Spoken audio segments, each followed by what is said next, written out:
Which was it? Actually random. Is Dominic. Why you agreed to this interview and why you think Lewis is the greatest podcast host there ever was and ever will be. I shall exercise my right to decline that last question, but minus that, my name is Naci Injile. I am a member of the school, as is Lewis. I am from Cyprus, the northern part, though I'm not particularly patriotic about that. I would describe myself as someone distinctly dramatic, with particular choices of garb and phrasing, and also emotional, talks. But I suppose I've never been particularly good at introductions, so on with it. On with it. I'll learn more about me as I answer by inquiries. Of course. Now, on to our first question. Do you, Naci, have any daily rituals that feel sacred or ceremonial to you? I shall prefer to interpret the word ritual in a more broad sense here. Alright. Instead of something like a blood rite or a sacrifice. Such things are usually, hopefully, and to my knowledge, reserved in fiction. A daily ritual is, to me, pretty much all of my, mannerisms. The way I shall ceremoniously open a door or get up from my standing position or move my hands about as I'm waiting. My character is pretty much inseparable from the small micro rituals I do as I be me on a daily basis. And as I found out in my brief stunt in acting, I have a hard time getting rid of these things as, they are a core part of my character. Humans, like me, have such small rituals for the sake of adding flavor to life. I'm sure some do so because they genuinely believe some sort of sacrifice or altar will bring them good fortune or love or success. But a daily ritual is something that will bring to you success or fortune or happiness in very, very small doses because it makes you happy and gives you more confidence or makes you more content with your way of living or yourself. I see. That's a very nice answer, Naci. Now, you mentioned that you, yourself, you're a very dramatic person, right? Based on my personal interpretations, or impressions of you, you're very flamboyant, right? You really like to exert yourself in all sorts of occasions, no matter big or small, formal, informal. You're a very big voice. That is a very nice part of our community.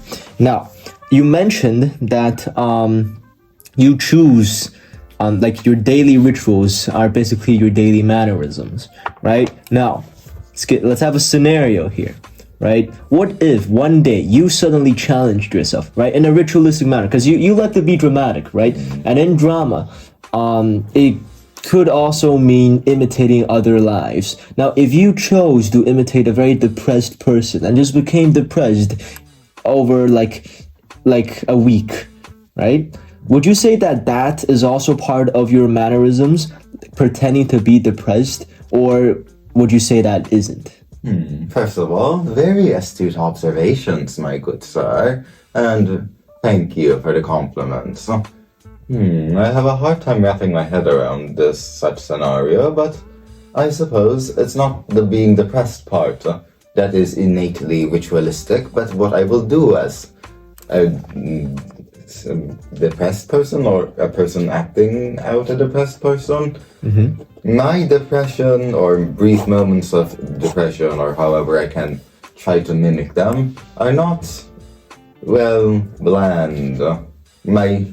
Funnily enough, even at my lowest, I am also distinctly dramatic or grandiose in my actions. Shaped like a true Victorian era player.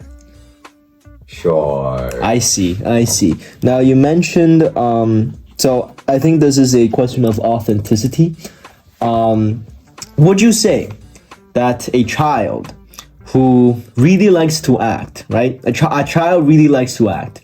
They're very loud, they love to act, they love to imitate others. Let's say a child goes to the movies. They see this cool character, badass, like John Wick, whatever, right? And they start mimicking them, and in the end, they become John Wick instead of themselves. Are they being more authentic to themselves if they stayed in the John Wick character because they're good imitators? Because imitating others is part of their core identities, or are they being less authentic to themselves? A ship of Theseus problem. How fun. Let's see. Human character to me is a very complex matter. A person's personhood will be somewhat equally be both comprised of their own selves and how they interpret and react to things around them. So, a person who has had their personality shaped by something else or someone else as a role model is not innately less true to themselves, but what is true to themselves becomes innately like that of another, which is not a bad thing whatsoever.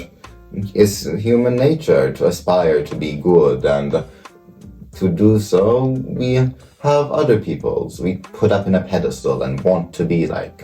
Humans are innately aspirational, which is not a bad thing whatsoever. Humans are innately aspirational. That is beautiful. That might just go onto the thumbnail. Innately aspirational. Beautiful. Now, what's something ordinary that you treat like a performance? Well, this is a good one. Opening a door or getting up. Would you like a demonstration of me getting off this chair? Sure, let's have it. Oh, alright. That is how I would get up a chair. Or, according to my observations, this is how someone else would get up a chair. I see. So exert more force into it. Something so simple and something so useless, as someone else might put it, is very important to me and the whole, energy that I would like to carry out. Simple performances and theatrics make up me. I showcase me, not by acting out something that I am not, but by showcasing who I truly am, which is theatrical and energetic. I see. The game master then. Very nice. However, would you say you get, I'm not saying that you're doing this for anyone else but yourself, but do you get more of a kick when you have an audience around to see you do it? Well, of course. Humans want companionship. Approval is something we all deeply crave and desire. But an audience is not necessary in the strict, stereotypical sense of me being on a stage and people clapping at my theatrics. It's completely normal to have any given one person be acknowledging my existence. But I do such things for myself primarily, and not for the sake of pleasing others. I'm sure my playful theatrics irritate many people in here. I have accepted a long time ago that not everyone will like me, and that's alright. If the cost of being beloved is to sacrifice what the desires of themselves, then to be accepted is not worthwhile. Ooh, that goes hard actually. Now I have 2 sentences that I could put for my thumbnail. Yeah. So you mentioned about having accepted this quality of having supposed haters a long time ago. Could you tell me more about that experience? Well, let's see. I have so many examples, both big and small. But you said you accepted it. From when did you accept it? And is there a very... Because knowing you, right, I would assume that there's a very ceremonial occasion where you just sat down, maybe you had some candles up and you told yourself, all right, this is who I'm going to be now. I'm going to embrace this. I'm going to do it. Is there a particular moment like this, or did it transition slowly? Well, time for some backstory. Of course. Back home in Cyprus, I was a much more closeted person in multiple senses than I am at the moment. Especially until about 2 years ago. The big turning point that you're talking about would be a little school nightly party. It was a special occasion of international students from Italy and Poland coming over, and hey, to cap off the event, they made a little party, a prom-esque. That was the first time I've truly been able to dance. Not dance in a strict moving your arms and legs with sense, but a dance of the mind and body along with the soul. That was a lovely night where I truly got to cut free. And ever since then, I've never really stopped dancing. Rolling off from here, you mentioned that this acceptance of your own theatrics started from a dance of the soul, right? We'll call this free form, right? Dancing in whatever way your heart deems fit, right? So free form, freestyle, whatever, right? That versus a more contained form, a more traditional form of dance, like let's say waltz, right? Which one do you prefer? Now, I must preface this by saying that I am not exactly experienced in the ways of traditional dancing. I have taken classes for a few months perhaps before coming here, but I would be lying if I said I'd taken very much from said classes. But there isn't really anything that I have against such metrics. They're perfectly lovely art forms, as is my own. If it pleases your own body, mind, and soul, then it's worth celebrating and applauding. Every person will showcase themselves in a different way, some in the arts, some with words, or some through support or via any other limitless number of means. As long as it pleases you and doesn't displease anyone else, I really don't see why I shouldn't be celebrating anything like waltz. Besides, don't you just love the idea of waltz? With dance, would you agree with the statement, pretty radical statement actually, that all forms of traditional dance serve as mating rituals? Well, what a fun question. No, I should say beforehand that I would not very much know about said mating rituals, but from observation, I could definitely say that, well, dance definitely has many purposes. Different dances and different cultures will treat it differently and look to it differently. Dance innately is a showcase of, I would say, one of a few things.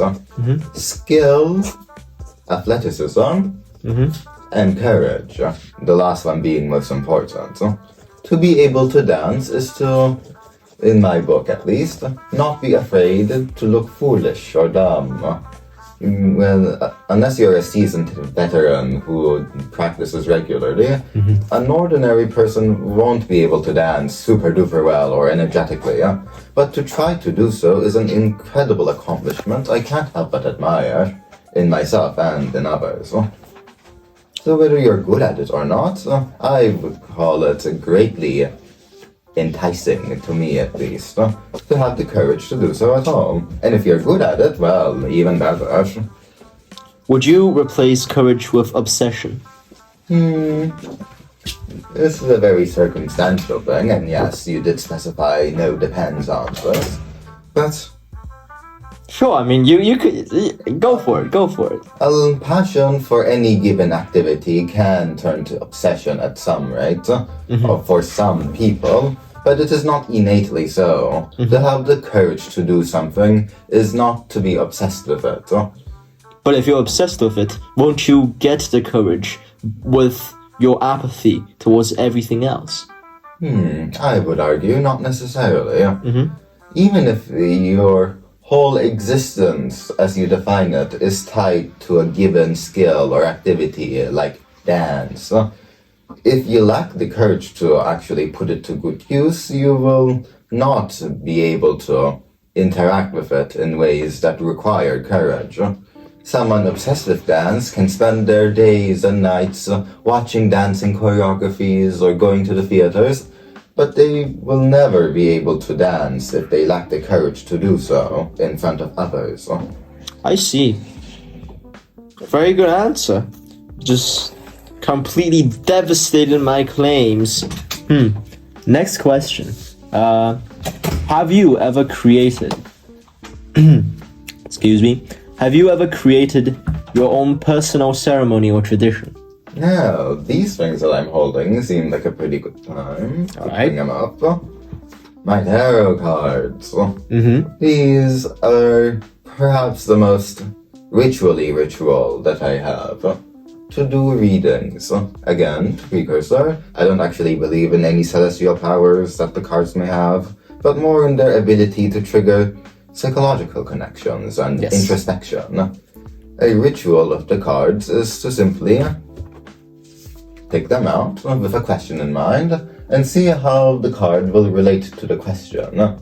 Such a ritual is basic in that and requires minimal research and can really be interacted or done by anyone.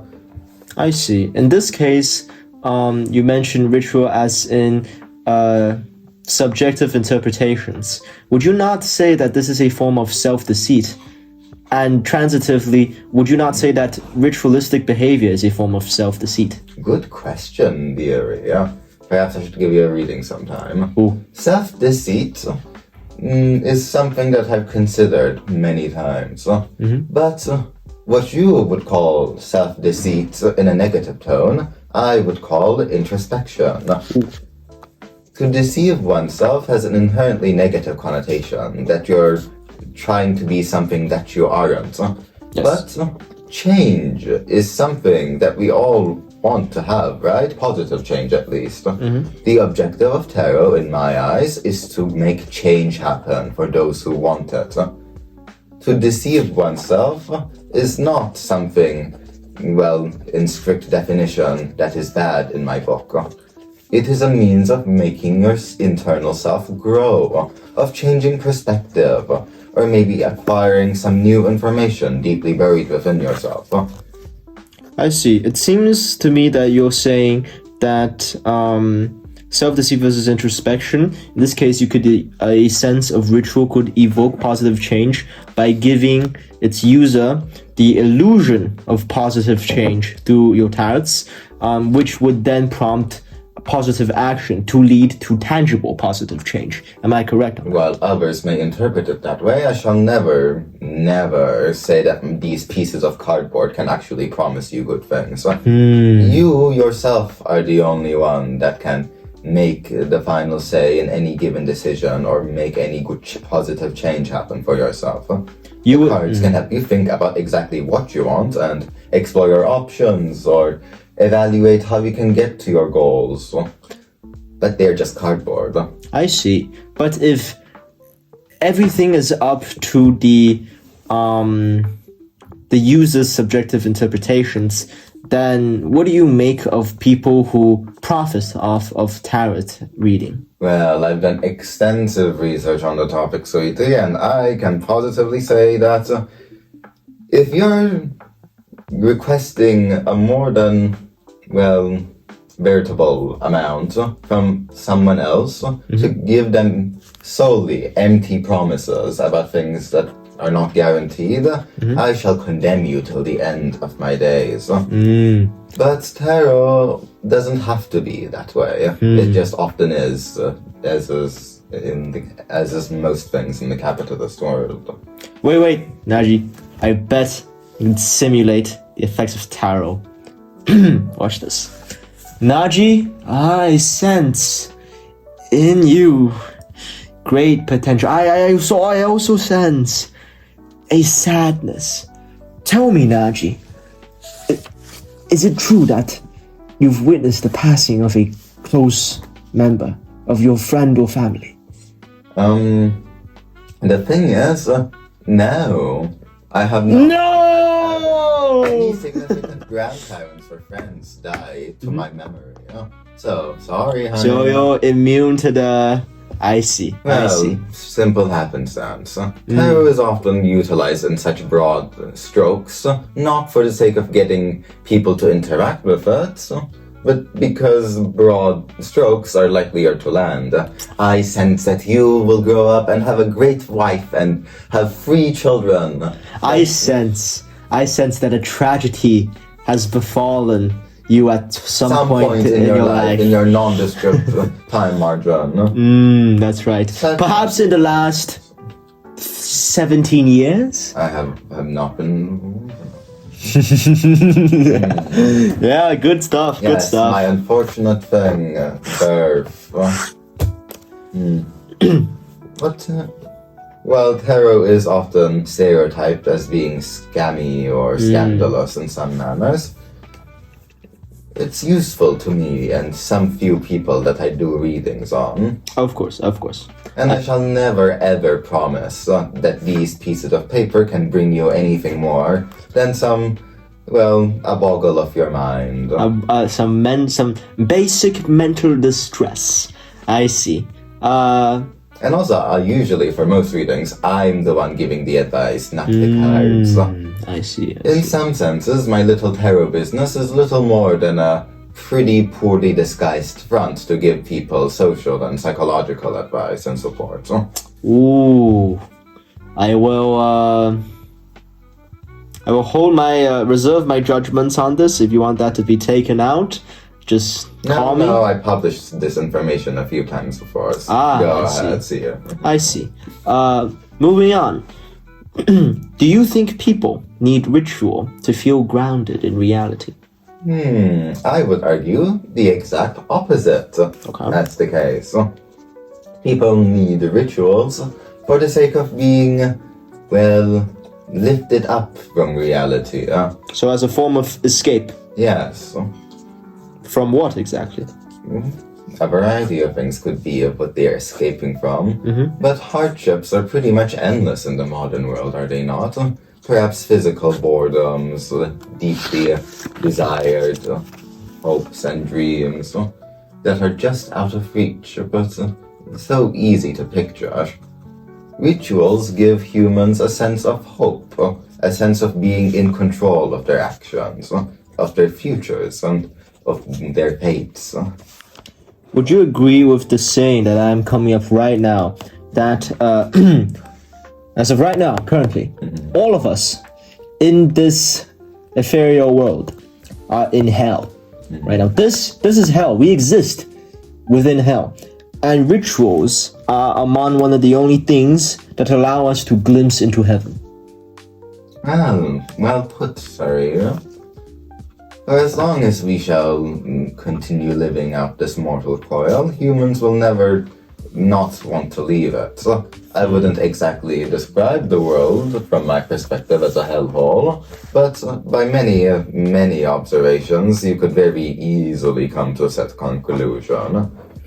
Rituals are often innately escapist in desires, but heaven itself is not always reserved for fantasy. By your metaphor, we can reach heaven in many other ways, through companionship or study, or gratitude or ambition. Things that make you feel happy can give you a sense of heavenly light the same way doing a ritual of escapism can. But it will be genuine happiness. So perhaps rituals can only get you so far or give you an illusion of heaven. That happiness attained through mortal trial, error, pain, and, well, courage can muster. You mentioned the illusion of happiness. So would you say that a man who fools himself or themselves into believing that they're happy is not actually happy? Yeah, that is circular reasoning in some senses. If you fool yourself into being happy through escapism, then you are happy in the state of your mind. But as long as there's a shred of doubt within your soul that what little happiness you have within you is earned, well, not ethically or perhaps non-sustainably or non-realistically, then your very existence will not be a happy one. Then would you say that all forms of emotion that we call happiness, that is not true happiness as you would define it, is more ecstasy? Ecstasy is a very strong word, Yes. honey. But it also means delusion, does it not? Well, Not necessarily. Mm-hmm. It's, as all things are in life, a very wide spectrum. Many things that others can define as delusion can make you happy, and things you would describe as real might be having others consider your sanity. What is real and what is not real is a very muddled question, and what is real happiness and what is fake happiness is even more so. I see. Well, I'm gonna put that on hold right now. Going back to our questions, you mentioned that your routines have become your rituals, and sort of the opposite also applies. So your rituals have become your routine. So when does a routine become a ritual? Or in your case, when does a ritual become a routine? This is one of my favorite question archetypes, because I don't have to think very hard about answering. It's a ritual becomes a routine, and a routine becomes a ritual when you say it does. No way, we solved it, people. We peak. How? What is a ritual and what a routine is, or are concepts that are internal, things that you yourself can decide. It's a very obscure definition to anyone that is not yourself. The line is somewhere different for everyone. The only way for a routine to become a ritual, or vice versa, is for you to define it as such. Let's say, all right, but when can you define it as such? Let's say so a routine for me, for example, would be to tell my mom, to bid my mother good night every day, well, every night. When does that become a ritual for me? Does it happen when I feel something else, when I forget to do it? When I feel bad when I forget to do it? Is that how I would know that my routine, my habit has been elevated into a ritual? Do you believe that to be the case? To reflect the question on yourself? I don't know. Would you say that's the case? Well, then I don't know. Only you can tell me if that's a ritual or not. Well, a conscious ritual at least. There are subconscious rituals as well. Okay. But those are a little difficult to define. I see. I think they would make for great character quirks, these rituals, subconsciously. What about you? Give one ritual, routine turned ritual, or ritual turned routine from your own life.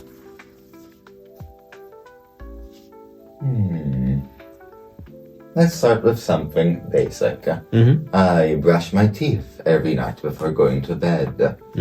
This is something many people do. It's as basic hygiene as it gets, really. I would describe this exercise as ritualistic in nature, as a ritual for good hygiene. A ritual for good hygiene. Perhaps it won't always save my teeth from becoming less white, or really fulfill all the needs that my teeth have, but I define it as such. It is also a routine. I do it every night, and if you were to ask me how often I brush my teeth, I would say every night. By my own definition, this is a ritual and a routine, and thus it is a ritual and a routine. You cannot tell me that my toothbrushing antics are not ritualistic or routine, because you don't get the right to say that, I'm afraid. I see. Good stuff. Moving on, next question.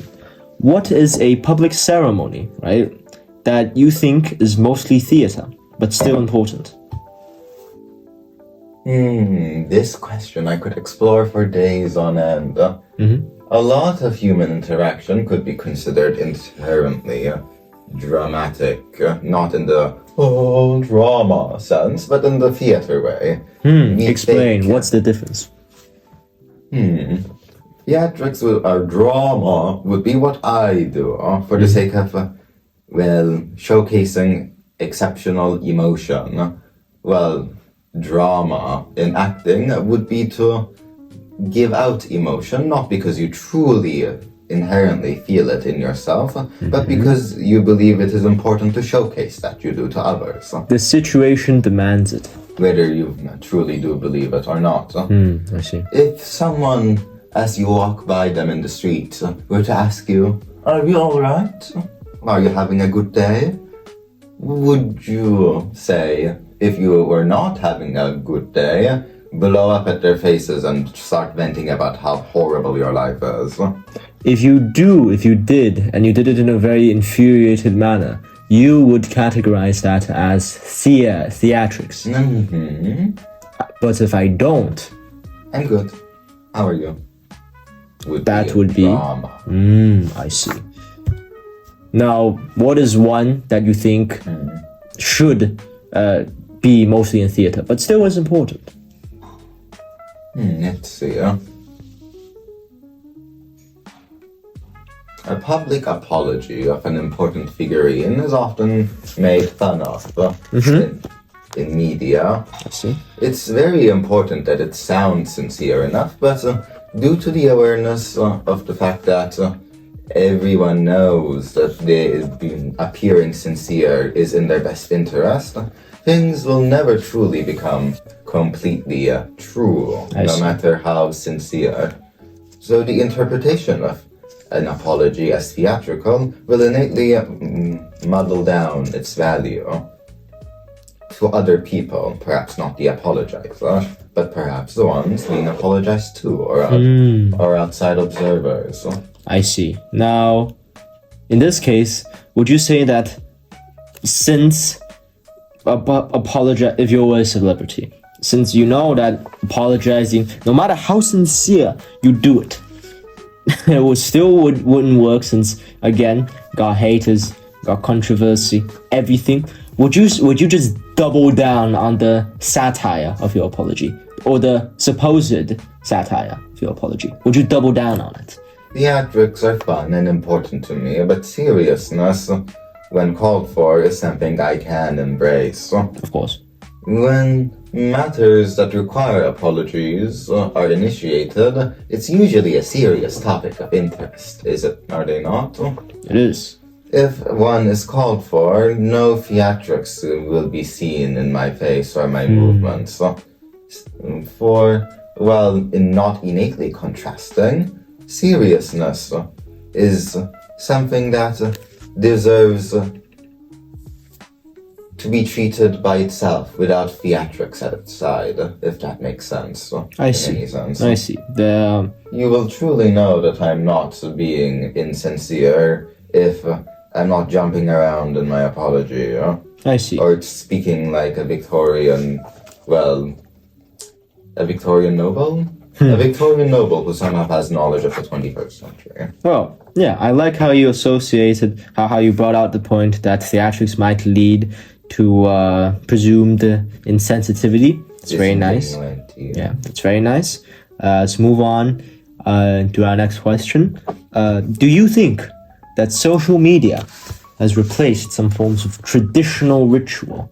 You could explain this through one example. Let's see. Social media is a lot of things, both good and bad, and has consequences that are far, far too great to sum up in a single point. But I suppose I can put it together in social rituals of all kinds. Yes. A meeting with your friends, or something a little more modern, calling your friend on a phone for hours on end, are not really things that are done as frequently nowadays thanks to social media. You socialize in very small, non-interactive doses with other people through platforms such as Instagram, which I believe are greatly damaging to society as a whole. You do not, have to work for your societal impacts to other people. You don't train your social skills in situations that call for them. And when the time comes where your safety net of a screen and a story or a chat screen will be taken away, you will not be able to find the right words, actions, or meaning to express yourself to other people. That's no meaning. Good answer, good answer. You also mentioned the utilitarian needs for theatrics. That's very nice. Let's move on to a more specific example. How do you feel about ceremonies like weddings or graduations or end-of-year events like last school day, LSD, right? Are they meaningful or are they just for show? Now, I've always said this and will continue to do so till the end of time, but humans will never ever pass up a chance to celebrate, regardless of if what they're celebrating is worth doing so or not. But in the examples that you have demonstrated, for most cases, for most good weddings, where two people are genuinely excited to be together and want to celebrate that, I see a very little problem with really celebrating in a great big event. Maybe it's important not to prioritize festivities over other matters too much. Don't blow away your wedding fund doing something else.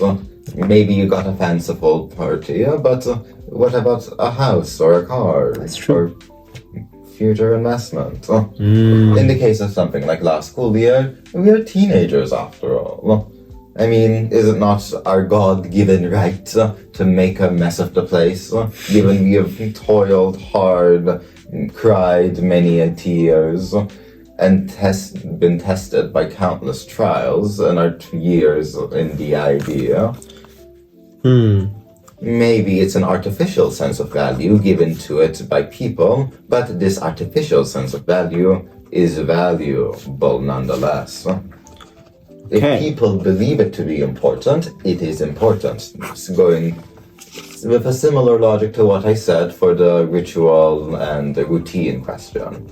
I see. So you mentioned humans will never pass up on a chance to celebrate, and self-made rituals, teenagers. Would you say that rituals that we make ourselves, that we initialize or initiate ourselves, for example, yellow goalpost, right? Let's say parties, right? Joints, functions, all of that. I don't really know my 2025 slang, but so basically parties.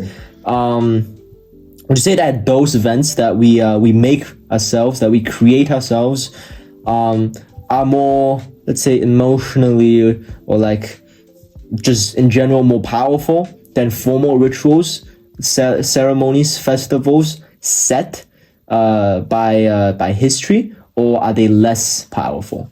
Now, this is truly an interesting question, and a very complex one too.